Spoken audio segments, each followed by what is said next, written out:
Goals are interesting things because I like to believe we all have them. And ironically, I'm wearing a shirt right now that has ambition with a line through it and then commitment right below it. So this may inform the answer somewhat, but I always think about goals like New Year's resolutions to an extent. A lot of people, let's say, set a New Year's resolution at the end of December on New Year's Eve. Then the New Year starts, let's say they want to get in shape. They're in the gym. It's the start of January. The gym is packed, absolutely packed, because it turns out you weren't the only one that had the resolution to get in shape or get healthy or get a six pack or whatever it is.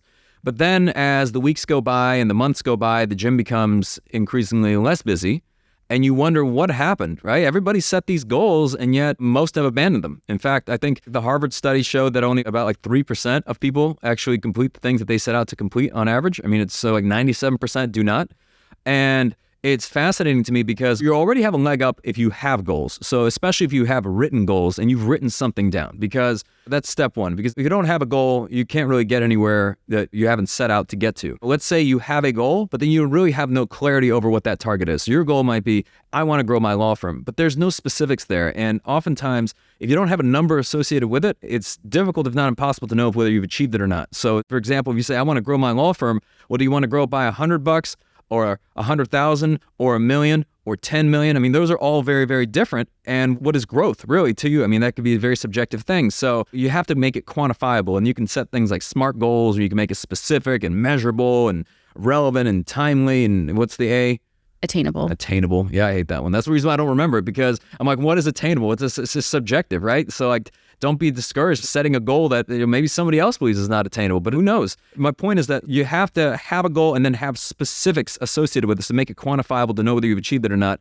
And then I think the other reason why people don't achieve their goals, say they have the first two, well, maybe they just don't care. And those goals are not significant enough for them to care. So meaning that by achieving those goals, maybe it doesn't change their life in any meaningful way. So back to the example of growing your law firm, let's say you're running a law firm, you're at $1 million in revenue and you grow your law firm to 1.1 million, you grow by 100,000. And maybe that has absolutely no meaningful impact in your life whatsoever, in the sense that it doesn't really let you do anything that you previously couldn't do before. Let's say you wanted to expand your marketing, expand your infrastructure, be able to hire additional people, open a new office, you wanted to buy a new home, pay down debt, but you couldn't do any of that, right? Because that difference or that delta was not significant enough. And you know that while you're going after that goal. So as a result, you really don't care. And you're not as vested or committed to said goal. So this is a reason and a case for what we call transformational goals, in that you set the type of goal that by achieving it would change your life and would create some sort of meaningful impact. So it allows you to do something you previously could not do before. And that could be different things to different people. Like the examples that I just gave, whether it allows you to hire somebody else to free up your time, whether it allows you to spend more time with your children, whether it allows you to pay down debt, expand to another location, acquire another practice, whatever it is, by achieving that, that would be a transformational impact on your life. So now it becomes a goal that you can be much more committed to. So you have to make those goals worth it to you. And it's very difficult to sell anybody else on anything that you yourself are not sold on. So when you get up every morning and you say you don't really give a shit about your goals, but they're good, right? It's like, okay, right? We're going to grow. We've been growing every year, right? But not in any meaningful way. So because of that, that's why I think a lot of times people fail to achieve those targets, because there's a lack of commitment. And then when they're actually breaking down, most people don't break down how they actually achieve those targets. So let's say the goal is to grow your law firm. Well, okay, so let's say you've defined a number, you've come up with a nice revenue number that you're happy with, for example, or even a profit number, for example.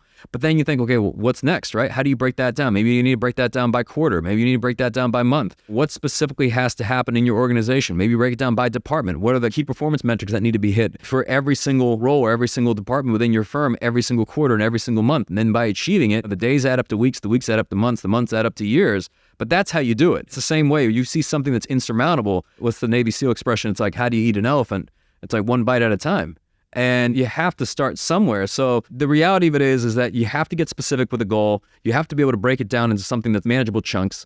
And then ultimately, these are the types of goals that should excite you and that you yourself have to be sold on, because you're going to have to sell a lot of other people on them as well. And anything of significance is going to require the support of other human beings. And to be able to gain their support and gain their collaboration, I don't know many people who are excited about getting on board with something that's a very insignificant goal. Like, it needs to be meaningful. It needs to be meaningful not just to you, but also to them and how it can impact them as well. So the bigger the goal, the easier it is. I'll put it that way. Sometimes people think by setting larger targets that, oh, what if I don't reach it? What if I don't achieve it? But I actually think it's quite the opposite. You set a larger target, you're more excited. The people around you are more excited. It's more worthwhile to put in the necessary effort and commitment to achieve said goal. The people are much more vested as a result. I mean, that to me is much easier than some goal no one gives a shit about.